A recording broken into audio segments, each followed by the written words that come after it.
Hai guys, minggu lepas kami ambil cuti. Pergi kedai, pergi healing di Janda Baik bersama tim kesayangan. Happy ada, teruja pun ada. Segala macam-macam perangai dia orang keluar guys. Terkejut, nampak bakat terpendam semua. Yang paling saya terharu, masa main game, bergurau sesama, masing-masing tunjukkan komitmen semangat satu family.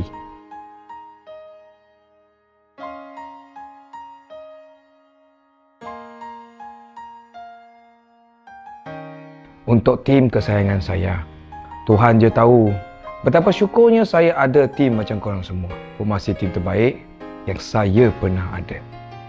Janji ya, we work hard, we play harder. Mohon semua doakan saya dan tim sentiasa baik-baik saja. Semoga kami sentiasa ikhlas, amanah dan bersyukur sentiasa. Impian bukan sekadar mimpi.